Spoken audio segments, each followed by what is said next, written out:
అందరికీ నమస్కారం. ముందుగా మొదలుపెట్టే ముందు చంద్రబాబు నాయుడు గారికి, లోకేష్ గారికి నాకు ఈ అవకాశాలు ఎంకరేజ్మెంట్ ఇచ్చిన దానికి ధన్యవాదాలు తెలుపుతున్నాను. అట్లాగే తెలుగుదేశం పార్టీ లీడర్షిప్, లోకల్ లీడర్స్కి, స్టేట్ లెవెల్ లీడర్స్కి అందరికీ వాళ్ళ కోఆపరేషన్ అండ్ సపోర్ట్ ఇచ్చిన దానికి ధన్యవాదాలు తెలుపుతున్నాను. అట్లాగే తెలుగుదేశం పార్టీ కార్యకర్తలకి, గుంటూరు ప్రజలకి లవ్ అండ్ అఫెక్షన్ నాకు చూపించిన దానికి ధన్యవాదాలు తెలుపుతున్నాను. My fellow MPs, TDP MPs Rammohan Naidu గారికి, కనకమెడ్ల రవీంద్ర కుమార్ గారికి, వాళ్ళు ఇద్దరే ఇప్పుడు నాతో నిలబడేది, వాళ్ళకు కూడా ధన్యవాదాలు తెలుపుతున్నాను. Finally government officials and media last 10 years cooperation ఇచ్చిన దానికి కూడా ధన్యవాదాలు తెలుపుతున్నాను.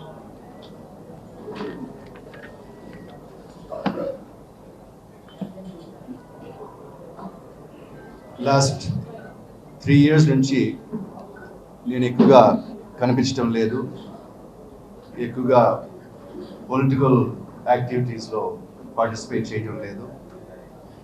ఎంపీగా రెస్పాన్సిబిలిటీస్ ఏమేమి చేయాలో అవన్నీ చేస్తున్నాను. కానీ అందరికీ ఎంపీ అంటే వాళ్ళ రెస్పాన్సిబిలిటీస్ ఏమో కూడా ఎక్కువ మందికి తెలియదు అనుకుంటా. అందుకని వేరే రకంగా అనుకోవచ్చు. కానీ పార్లమెంట్లో చేయాల్సినవన్నీ లోపల కానీ బయట కానీ మా ఆఫీస్ ద్వారా కానీ అన్నీ నేను అనుకుంటున్నాను బాగానే చక్కగా చేస్తున్నాను. ఇప్పుడు స్టేట్మెంట్ ఇచ్చేదానికి నేను వచ్చాను, to share my feelings and share my thoughts with all of you. చాలాసార్లు చెప్పాను, చాలా స్పీచెస్లో నేను పాలిటిక్స్లో ఎందుకు వచ్చానని కూడా నేను చెప్తానే వస్తున్నాను.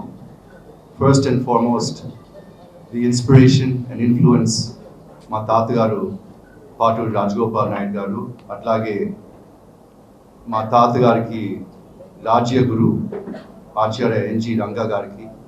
వాళ్ళిద్దరు చిన్నప్పటి నుంచి నేను చూస్తున్నాను, వాళ్ళతో డిస్కషన్స్ ఉన్నాయి. వాళ్ళు బాగా చిన్నప్పటి నుంచి నన్ను మోటివేట్ చేశారు. కాబట్టి చిన్నప్పటి నుంచి నాకు ఆ ఇంట్రెస్ట్ కలిగింది, ప్రజాసేవ చేయాలని, ఇండియాకి మళ్ళీ తిరిగి వచ్చి ఇండియాలో సర్వీస్ చేయాలని ఆ ఇంట్రెస్ట్ ఉంది.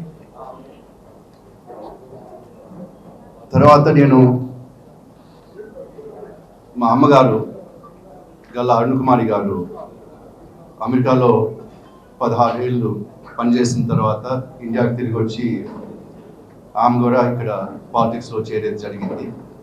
నేను 1992లో తిరిగి వచ్చినప్పుడు ఆమె అప్పుడు ఎమ్మెల్యేగా ఉండింది.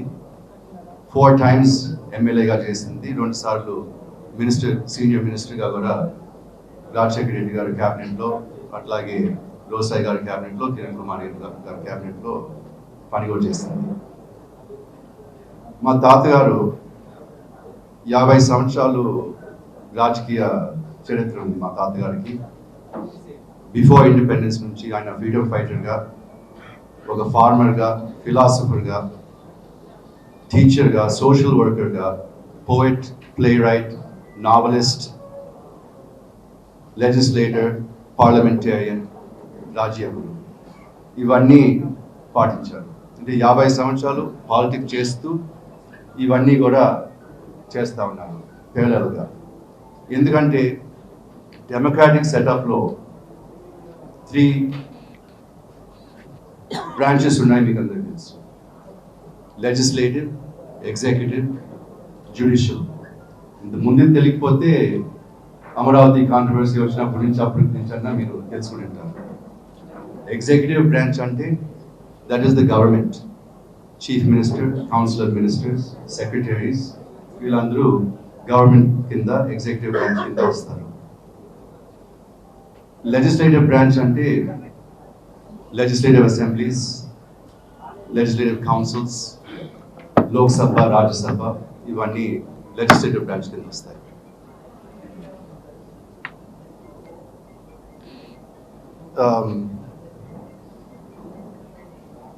ది జ్యుడిషియల్ బ్రాంచ్ వచ్చి మీకు అందరికీ తెలుసు, జడ్జెస్ వీళ్ళందరూ ఉంటారు. దీంట్లో executive branch is a full time job. Executive బ్రాంచ్లో చేస్తూ ఉంటే అది ఫుల్ టైం చేయాలి, దాన్ని రిజైన్ చేసేసి దానిపైన కాన్సన్ట్రేట్ చేయాలి. జ్యుడిషియల్ బ్రాంచ్ కూడా ఫుల్ టైం జాబ్. జడ్జ్గా ఉంటే మీతన్ని రిజైన్ చేసేసి జడ్జ్గా ఉండాలి. కానీ లెజిస్లేటివ్ బ్రాంచ్ వచ్చేటప్పటికి ది కాన్సెప్ట్, డెమోక్రాటిక్ కాన్సెప్ట్ అనేది, the modern concept of democracy was started in United States of America in 1700s, late 1700s. That is based on Greek model, ancient Greek model of democracy. But first, modern democracy in modern age, when the United States వచ్చింది, దాని తర్వాత France వచ్చింది, దాని తర్వాత చాలా countries adapt చేశాయి. ఆ కాన్సెప్ట్లో లెజిస్లేటివ్ బ్రాంచ్ లా మేకర్స్ అని ఉండాలంటే it is not a full-time job, not supposed to be full-time job. From all different sections of society, whether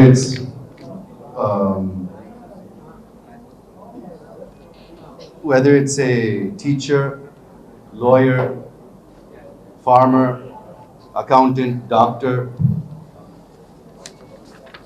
These statistics తీసుకొచ్చాను. 16th Lok Sabhalo 27% agriculturist అని సెల్ఫ్ డెక్లరేషన్ వాళ్ళ ఏమంటారు, అఫిడేవిట్లో పెట్టిన self disclosure.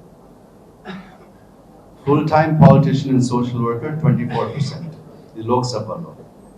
Business men 20%, lawyer 7%, doctor 4%, teacher 4%, artist 3%.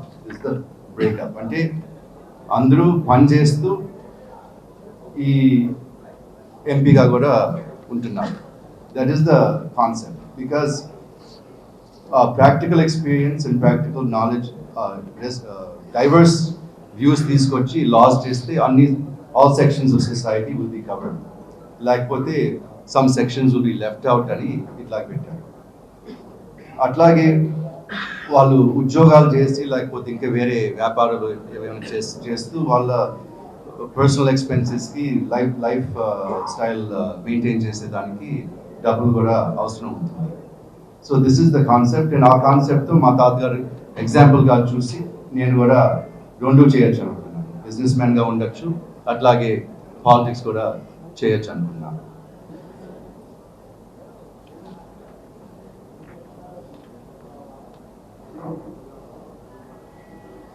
దాంట్లో business man అనేది, I'm a business man, మీకు అందరికీ తెలుసు. Businessman is also important section of society. మామూలుగా ఎవరన్నా ఎస్పెషలీ పాలిటిషియన్స్ని బిజినెస్ మెన్ చూస్తే వాళ్ళు దొంగలు అనుకుంటారు, బిజినెస్ మెన్ పాలిటిషియన్స్ చూస్తే వాళ్ళు దొంగలు అనుకుంటారు. ఇద్దరు అట్లాగా అనుకుంటారు. బ్యూరోక్రాట్స్ కూడా అట్లాగే అనుకుంటారు, ఒకరు అట్లాగా అనుకుంటారు. బట్ బిజినెస్ మెన్ ఎందుకు ఇంపార్టెంట్ అంటే they drive the economy of the nation. Taxes కానీ, ఎంప్లాయ్మెంట్ జనరేషన్లో కానీ, జీడిపి కాంట్రిబ్యూషన్లో కానీ, ఇవన్నీ జరగాలంటే, ఎకానమీ నడవాలంటే బిజినెస్ మెన్ లేకుండా నడవదు. అందుకని నాకు పాలిటిక్స్లో ఎంటర్ అయ్యే ముందు 25 years of experience as a business man ఉంది కాబట్టి ఆ ఎక్స్పీరియన్స్ని కూడా తీసుకొని రావచ్చు అని అనుకున్నాను.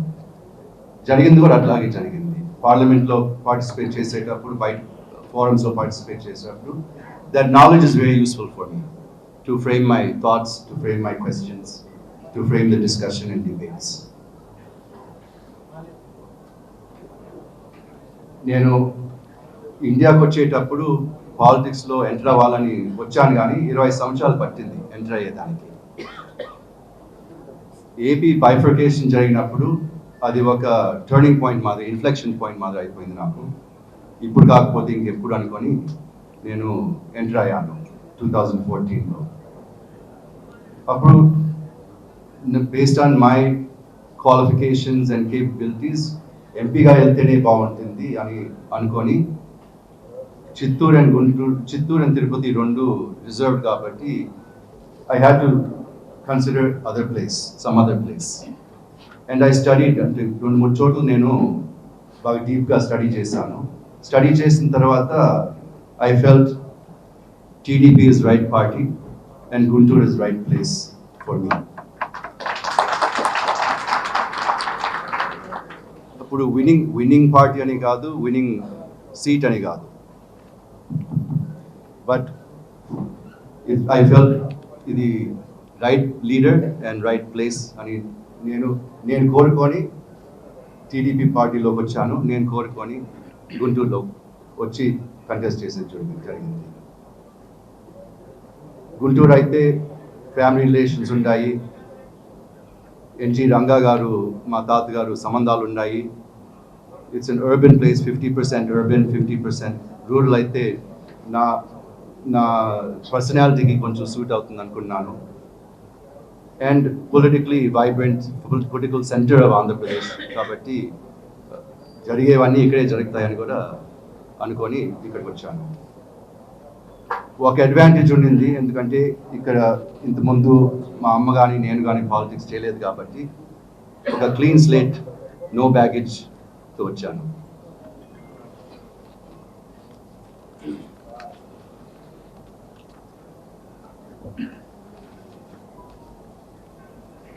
క్లీన్ స్లేట్ కాబట్టి నాకు ఇక్కడ గ్రూప్స్ లేరు. గ్రూప్ పాలిటిక్స్ నుంచి నేను ఎప్పుడు దూరంగా ఉన్నాను. ఎవరెవరో పార్టీకి సిన్సియర్గా పనిచేసే వాళ్ళు, రిజల్ట్స్ తీసుకొచ్చే వాళ్ళే నా గ్రూప్ అనుకొని నేను పనిచేసేది జరిగింది. మిమ్మల్ని అందరినీ కూడా ఎప్పుడో ఒకసారి అప్పుడప్పుడు నా శక్తి వల్ల మిమ్మల్ని అందరినీ ఎంకరేజ్ కూడా చేశానని కూడా మిమ్మల్ని మీకు అందరికీ గుర్తు చేస్తున్నాను. నేను లోకల్ లీడర్స్ని, క్యాడర్ని ఓన్ చేసుకొని నేను ఓన్ చేసుకున్నాను. మీరు కూడా నన్ను ఓన్ చేసుకునేది జరిగింది. పబ్లిక్ కూడా బాగా యాక్సెప్ట్ చేశారు నన్ను. పార్లమెంట్లో నేను ఎలక్షన్ చేసేటప్పుడు కూడా మీకు చెప్పాను, నాకు తెలుగు అంత బాగా రాదు, కానీ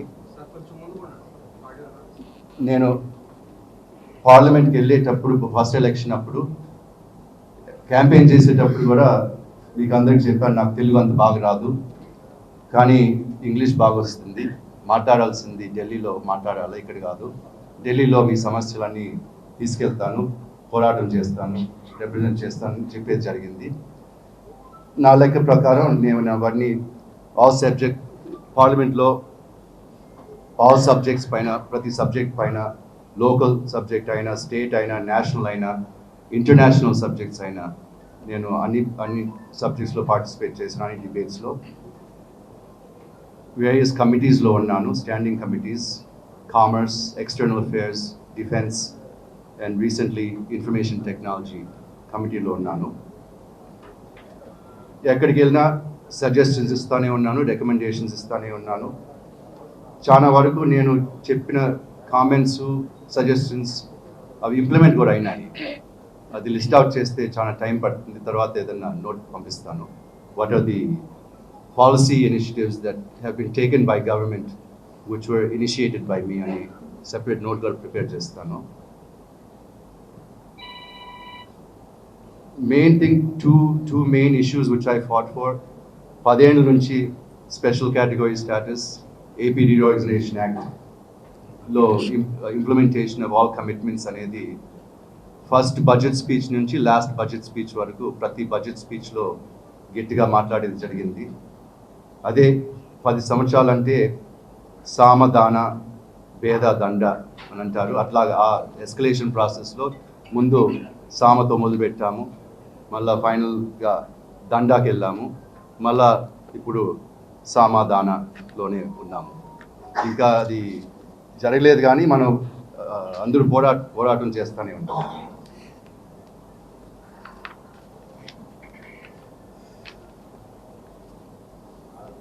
One of the things I'm very proud of is, proud and also disappointed, is Amaravati. Amaravati capital city Guntur తెచ్చేదానికి నేను చాలా ప్రయత్నాలు చేశాను. ఎంపీగా ఫస్ట్ ఎలక్ట్ అయినాక ఢిల్లీలో Telugu Desam party parliamentary party meeting పెట్టారు చంద్రబాబు నాయుడు గారు. అదే ఫస్ట్ మీటింగ్. ఇంకా ఓత్ కూడా తీసుకోలేదు. అప్పుడు అందరూ ఫ్రెష్లీ ఎలక్టెడ్ ఎంపీస్, అప్పుడు 18 మంది ఉన్నాము Lok Sabha MPs. Around the table ఒక్కొక్కరిని మాట్లాడమంటా ఉన్నాను. ఎలక్షన్ గురించి, వేరే గురించి అన్నీ మాట్లాడుతూ ఉన్నాను.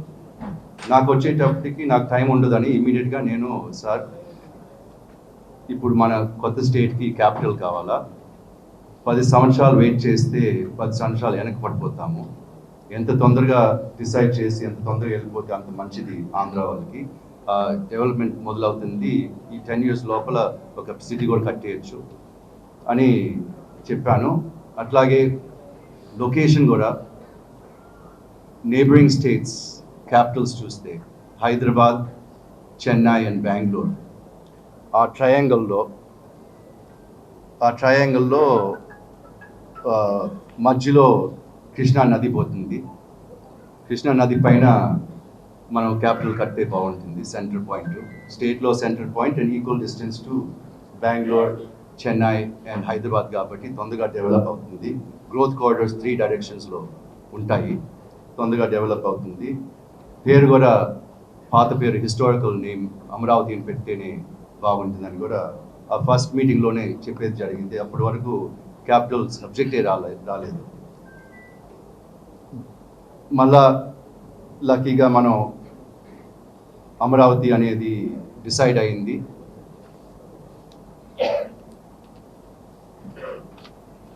నేను అమరావతి ప్లానింగ్ కమిటీలో కూడా మెంబర్గా ఉన్నాను.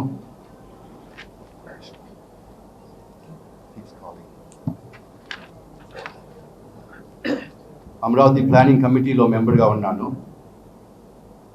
చంద్రబాబు నాయుడు గారితో జపాన్, చైనా అండ్ సింగపూర్ కూడా వెళ్ళాను ఈ పని మీద. సిటీస్ అని స్టడీ చేసి మనం మోడర్న్ సిటీ కట్టాలంటే ఎట్ట కట్టాలో అని నేర్చుకునేదానికి సింగపూర్ టీంతో కూడా బాగా ఇంటరాక్ట్ అయ్యాను. అమరావతి మాస్టర్ ప్లానింగ్ కూడా పాల్గొన్నాను. ఒక green and blue city, inclusive, efficient, sustainable, smart, responsive, lively, natural, cultural, happy and historical city, Krishna river front city కడితే ఎంతో బాగుంటుంది, యూనిక్గా ఉంటుంది. ఇండియాలోనే ఈ మధ్య కొత్త సిటీస్ ఎక్కడ రివర్ పైన కట్టలేదు, పాత సిటీస్ మాత్రం రివర్స్ పైన ఉంటాయి. అవి పాతపడిపోయినాయి, ఇంకా డెవలప్ అవ్వాలా. ఇది యూనిక్గా ఉంటుందని కూడా అనుకున్నాము.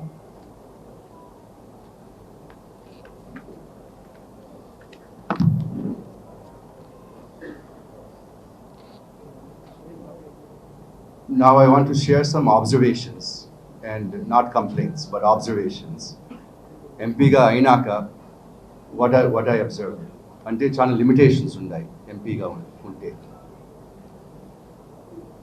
రూలింగ్ కోalition ఇన్ స్టేట్ అండ్ సెంట్రల్లో ఉంటే ఒక రకంగా లిమిటేషన్స్ ఉంటాయి, ఆపోజిషన్గా ఉంటే ఇంకొక రకంగా లిమిటేషన్స్ ఉంటాయి. అది ఒక ప్రాబ్లం. ఏం మాట్లాడాలి, ఎప్పుడు మాట్లాడాలి అంటే మన ఇష్టం కాదు. మామూలుగా పార్టీ లైన్ తీసుకోవాలా, మనం రూలింగ్ పార్టీని సపోర్ట్ చేస్తే ఒక మాదిరిగా మాట్లాడాలా, ఆపోజిషన్లో ఉంటే ఇంకొక మాదిరిగా మాట్లాడాలి. అది జరిగే పని ఇప్పుడు అందరికీ తెలిసిందే. ఎంపీస్కి ఎగ్జిక్యూటివ్ పవర్స్ ఏం లేవు, except 5 crores a year MP LADS తప్ప వేరే డెసిషన్ మేకింగ్ పవర్స్ ఏమి ఉండవు ఎంపీస్కి, especially at state and local level and especially in regional parties lo aithe idi inka koncham kashtamga untundi.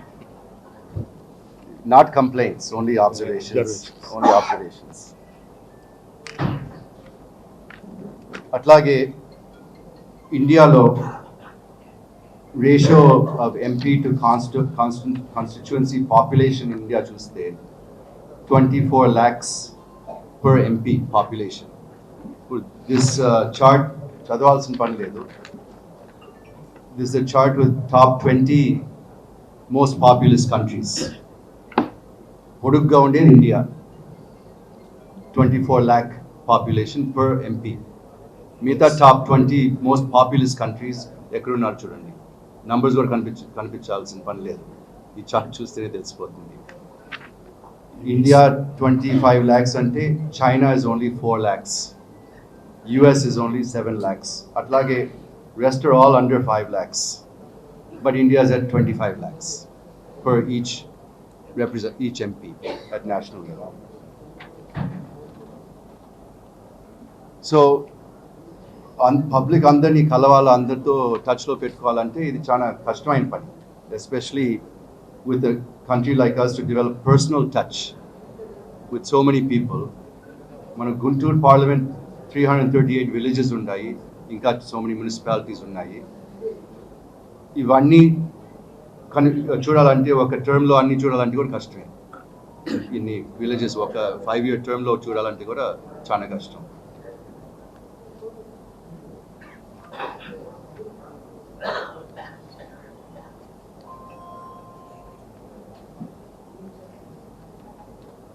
అయినా నేను ముందుండి special category status in AP reorganisation act, fulfilling all demands, all commitments within 10 years పోరాటంలో నేను ముందున్నాను. Including మనం government నుంచి బయట వచ్చేసి no confidence motion పెట్టినప్పుడు కూడా ఆ no confidence motion lead speaker నేనే ఒక గంట మాట్లాడేది కూడా జరిగింది.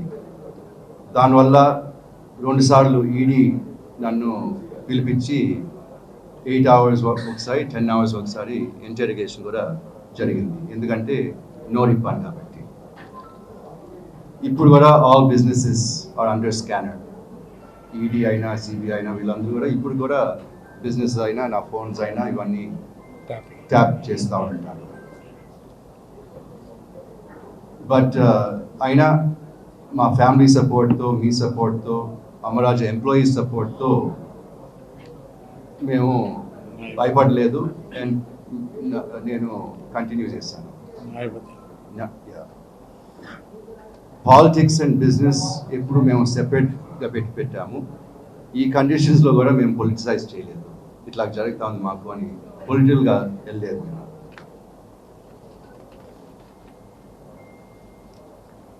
మళ్ళీ 2019 ఎలక్షన్లో మీరందరూ, ప్రజలందరూ నా ఎఫర్ట్స్ని రికగ్నైజ్ చేసి, పర్ఫార్మెన్స్ రికగ్నైజ్ చేసి ఎంకరేజ్ చేశారు. నాకు పనిచేసి మళ్ళీ నన్ను సెకండ్ టర్మ్ పార్లమెంట్కి పంపించారు. అక్కడ మొదల్లో, సెకండ్ టర్మ్ మొదల్లో I continue to fight with both center and now state also, without fear. I worked as responsible opposition. ఒక రెస్పాన్సిబుల్ ఆపోజిషన్ ఎంపీగా పనిచేశాను. అది కూడా చాలా ముఖ్యం. డెమోక్రసీ బాగుండాలంటే ఆపోజిషన్ కూడా హెల్తీగా ఉండాలి. వాళ్ళు క్వశ్చన్ చేస్తూ ఉంటేనే డెమోక్రసీ బాగుంటుంది, కంట్రీ ముందుకెళ్తుంది.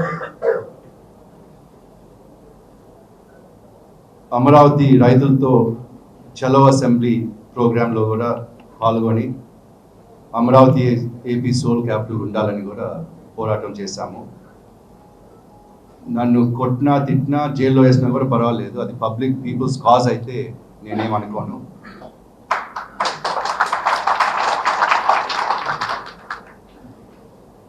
అట్లాగే పార్లమెంట్లో కూడా అఫీషియల్ మ్యాప్ ఆఫ్ ఇండియా వచ్చినప్పుడు దాంట్లో అమరావతి క్యాపిటల్గా కనిపించకపోతే కూడా నేను పార్లమెంట్లో డిమాండ్ చేసి 1 వారంలోనే అది మ్యాప్లో పెట్టించాను.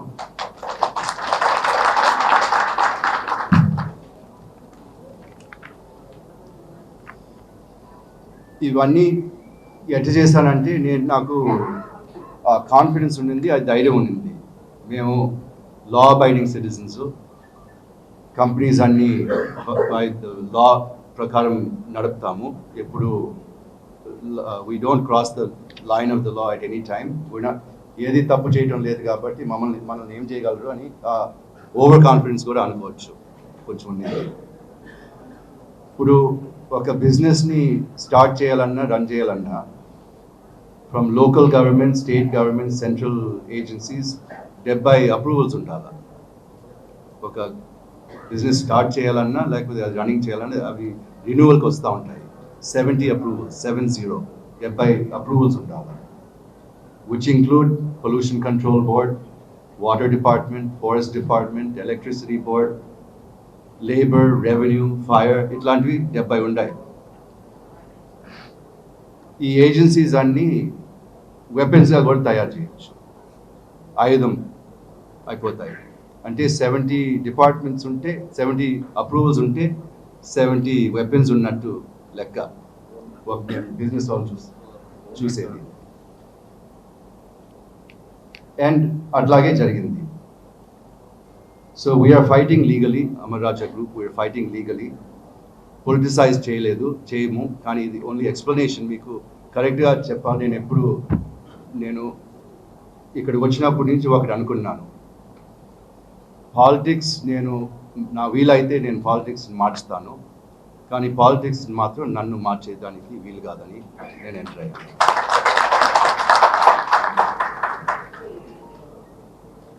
So one of the things, ఇప్పుడు before entering politics whatever was my strength, నేను ఏమేమి నా పర్సనల్ స్ట్రెంగ్స్ అనుకున్నానో పాలిటిక్స్లో ఎంటర్ అయినాక అవి వీక్నెసెస్గా తయారైనాయి. Same things. అంటే ఆనెస్టీ పాలిటిక్స్లో అది వీక్నెస్, కేపబిలిటీ పాలిటిక్స్లో అది వీక్నెస్, ఫైనాన్షియల్ ఇండిపెండెన్స్ పాలిటిక్స్లో అది డిసడ్వాంటేజ్.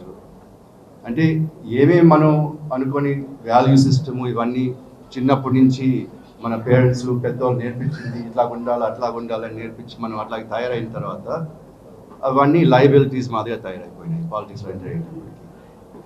ఎందుకంటే politics is like that is the nature of the field. There is nothing to feel bad about it. ఎవరిపైన ఏమీ విమర్శలు చేయడం లేదు.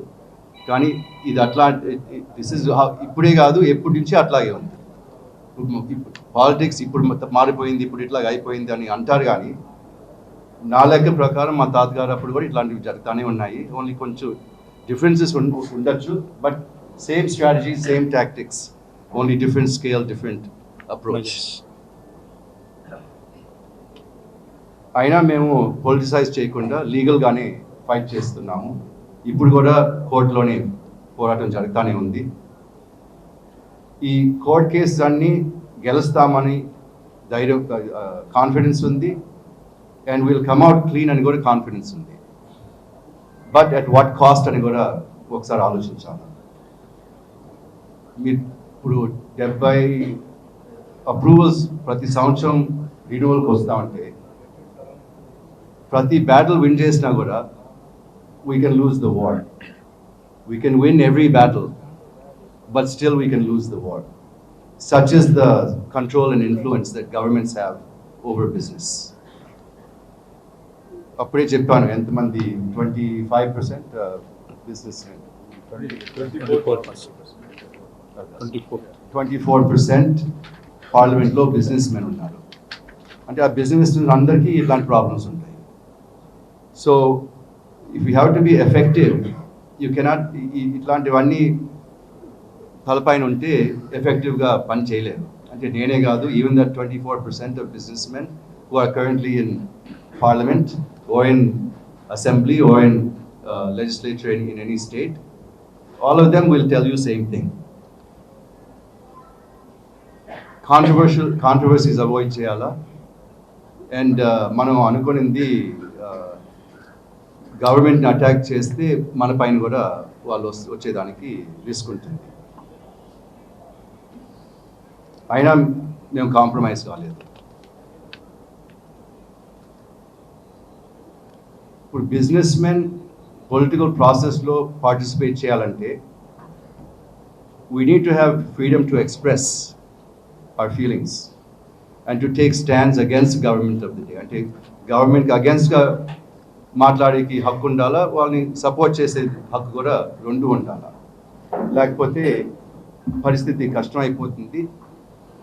బిజినెస్ సేఫ్ గార్డ్ చేసేదానికి మిగతాన్ని ఇగ్నోర్ అవుతాయి, ఓవర్లుక్డ్. ఆనెస్ట్ బిజినెస్ మెన్ పాలిటిక్స్లోకి వచ్చినా కూడా సైలెంట్గా ఉండాల్సి వచ్చే పరిస్థితి ఇప్పుడు వచ్చింది. ఇది మన రాష్ట్రం కాదు, దేశం మొత్తం ఇట్లాగే ఉంది. ఒక రాష్ట్రం గురించి మాట్లాడుతుంది. సెంట్రల్లో అయినా అంతే, ఏ పార్టీ అయినా ఇప్పుడు ఒక పార్టీ ఉంది, ఆ పార్టీ మారిన కూడా అట్లాగే ఉంటుంది. So this is something we need to solve. We need to find solution. How to ensure businesses are law abiding without exposing them to harassment if they don't share same political views. ఈ క్వశ్చన్కి ఇంకా నాకు answer దొరకలేదు. I'm still looking for the answer.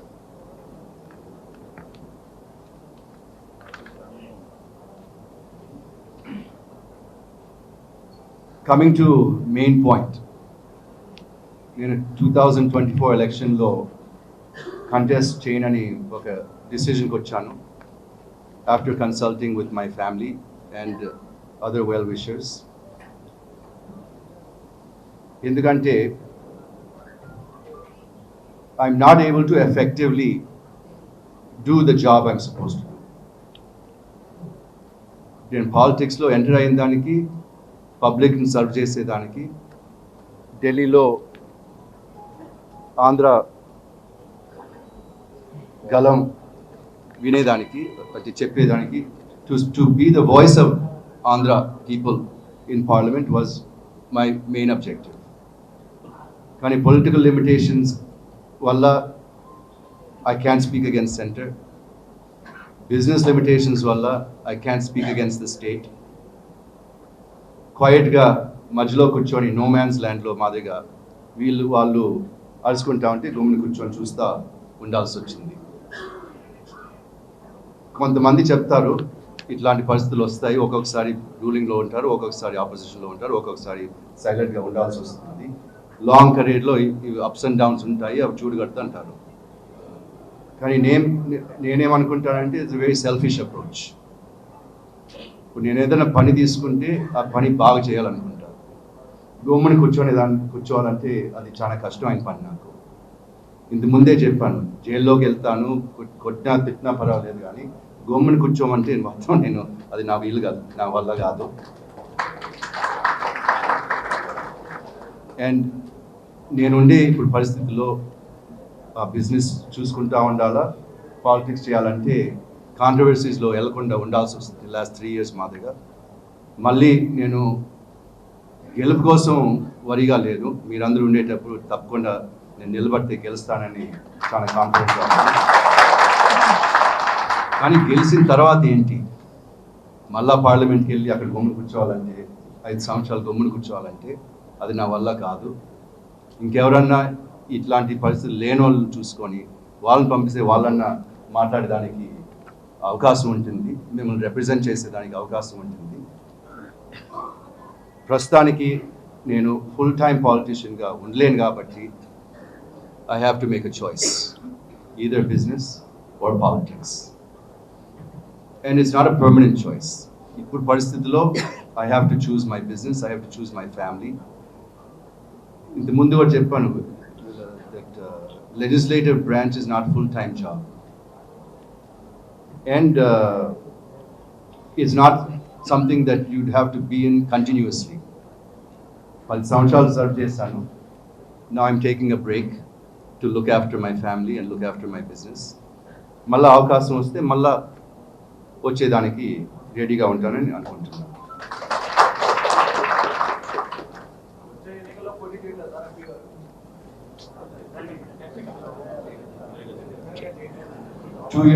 Two years back మా father retire అయినారు చైర్మన్గా. నాకు బాధ్యతలు కొంచెం పెరిగినాయి దానివల్ల. అండ్ బిజినెస్ రూట్ తీసుకున్నా కూడా ఇప్పుడు మా గురించి మీకు తెలిసిందే, అమర్ రాజా గురించి. Amara Raja is there to serve the country also. ప్రస్తుతానికి we have 17,000 employees, 16 businesses, 14,000 crores turnover. Last year state taxes 1,200 crores kattamu, central taxes 3,800 crores kattamu. Next 5 years lo మేము ప్రొజెక్ట్ చేసేది ఈ 17,000 employees will become 25,000 employees. 14,000 crore turnover will grow to 60,000 crores. State taxes from 1,200 crores will move up to 5,000 crores every year.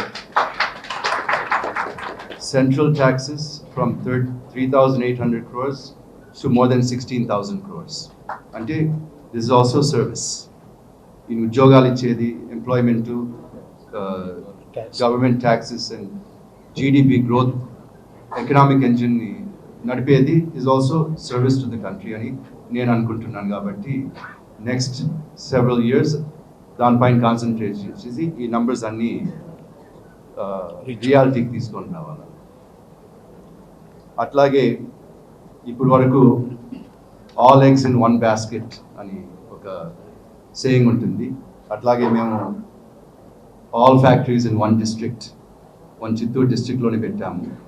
దానివల్ల కొన్ని ఇబ్బందులు కూడా వస్తున్నాయి. కాబట్టి ఆ డీరిస్కింగ్, డివర్సిఫైయింగ్ రిస్క్ యాక్టివిటీలు కూడా నేను టేకప్ చేస్తున్నాను. మీరు కొన్ని స్టేట్మెంట్స్ చూసింటారు. తెలంగాణలో మోర్ దెన్ 10,000 crores ఇన్వెస్ట్మెంట్ పెట్టి lithium ion battery cell manufacturing project తీసుకెళ్తున్నాము. అట్లాగే తమిళనాడులో almost 1,200 crores investment for lead recycling plant పెడుతున్నాము. అట్లాగే నార్త్ ఇండియాలో కూడా ఒక lead acid battery plant north Indian మార్కెట్కి తొందరలో అనౌన్స్మెంట్ కూడా చేయబోతున్నాము. అంటే we are derisking location, derisking and diversifying the risk. అట్లాగే ఇంటర్నేషనల్ ఆపరేషన్స్ కూడా మిడిల్ ఈస్ట్లో ఒక కంట్రీ సెలెక్ట్ చేసి అక్కడ కూడా ఒకటి ప్లాంట్ పెట్టాలనుకుంటున్నాము. అంటే ఫ్యూచర్లో ఒక స్టేట్ గవర్నమెంట్ పైన, ఒక సెంట్రల్ గవర్నమెంట్ పైన ఆధారపడకూడదని ఈ డిసిజన్ తీసుకొని ఇట్లాగా డీరిస్కింగ్ చేస్తున్నాం. అది కూడా కొంచెం టైం పడుతుంది. నేను ఎప్పుడూ ఈ పరిస్థితి వస్తుందని నేను అనుకోలేదు. That I have to choose between business and politics. రెండు చేయొచ్చు. మా తాతగారు ఎన్నో చేశారు, నేను కూడా రెండన్నా చేయొచ్చు అనుకున్నాను. కానీ ఇప్పుడు ఆ పరిస్థితి వచ్చింది. ఫర్ ద టైమ్ బీయింగ్ మిమ్మల్ని అందరినీ నేషనల్ అండ్ ఇంటర్నేషనల్ ఫోరమ్స్లో రిప్రజెంట్ చేసిన దానికి గర్వపడుతున్నాను. కానీ ఈ ప్రస్తుత పరిస్థితిలో మీకోసం పోరాటం చేయలేకపోతున్నాను. I'll continue to invest, to innovate, to create jobs, create revenue, and create wealth for the state and the country. And all international and national exhibitions lo kuda thought leader ga continues ga chestanu. In conclusion, politics ఒకసారి వదిలేస్తే మళ్ళీ వచ్చేదని చాలా కష్టం అని చాలా మంది నాకు చెప్తున్నారు. కానీ నేను ఎంటర్ అయ్యిందే చాలా లేట్గా ఎంటర్ అయ్యాను. 48 ఏజ్లో ఎంటర్ అయ్యాను. అది కూడా చాలా కష్టం అంటారు కొంతమంది. ఫస్ట్ టైం ఎలక్షన్ ఎంపీగా నిలబడి గెలిచేది కూడా కష్టమే అంటారు అందరూ. ఫస్ట్ టర్మ్లోనే I made a mark, not only for myself, for Guntur at national and international level. రెండోసారి కూడా అగేన్స్ట్ వేవ్ కష్టాల్లోనే మళ్ళీ తిరిగి వచ్చాను. 10 years ఫెయిత్ఫుల్గా సర్వ్ చేశాను. I survived being targeted. State and centre target చేసినా కూడా నేను నిలబడాను. I didn't surrender and I didn't compromise. Now for personal and professional reasons I need to take a break to set things right. ఇప్పుడు చెప్పాను de-risking, diversification strategy గురించి. And ఈసారి మళ్ళా వస్తే ఫుల్ టైమ్గా రావాలా, పార్ట్ టైమ్గా రానని కూడా నేను ఒక డిసిషన్ తీసుకున్నాను. బిజినెస్ పార్ట్ టైమ్గా చేయొచ్చు, కానీ పాలిటిక్స్ పార్ట్ టైమ్గా చేయలేనని కూడా తెలుస్తాం నాకు. ఇన్ ద మీన్ టైమ్ నేను నిద్రపోతూ ఉంటున్నాను. చాలా ఉండాయి చేసేదానికి. రాముడు 14 సంవత్సరాలు వన్యవాసంకి వెళ్ళారు. పాండవులు 13 సంవత్సరాలు వన్యవాసంకి వెళ్ళారు. మళ్ళీ తిరిగి వచ్చేటప్పుడు ఇంకా స్ట్రాంగ్గా వచ్చారు. నేను కూడా అట్లాగే మీ దగ్గరికి వస్తాను.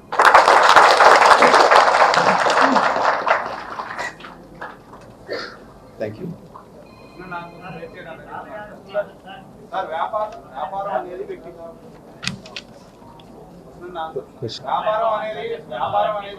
ప్రయోజనం సార్. రాజకీయం అనేది రాజకీయం అనేది ప్రజా ప్రయోజనం. జయదేవ్ గారు వ్యక్తిగత ప్రయోజనం కోసం ప్రజా ప్రయోజనాలు పక్కన పెట్టారంటే నేను ఏది చేసినా ప్రజల కోసమే, దేశం కోసమే చేస్తున్నాను. అది బిజినెస్ అయినా పాలిటిక్స్ అయినా మీరు మా ట్రాక్ రికార్డ్ చూడండి, మీకు అర్థమవుతుంది.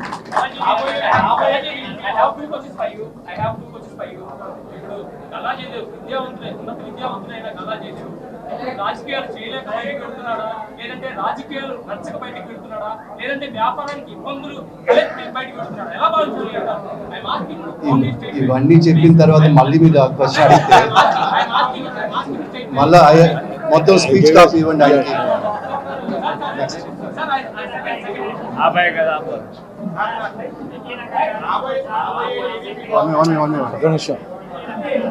మైక్ ఉందా?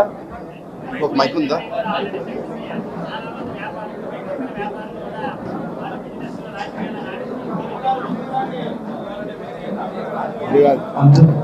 వాళ్ళు అదర్స్ బిజినెస్ లో రాణిస్తున్నారు, మీరు ఎందుకు అట్లా డెసిషన్ తీసుకున్నారా? అంటే అందరూ నాలా పోరాడుతున్నారా? అందరూ ప్రైమ్ మినిస్టర్ క్వశ్చన్ చేస్తున్నారా? చీఫ్ మినిస్టర్ క్వశ్చన్ చేస్తున్నారా? చేయడం లేదు కదా.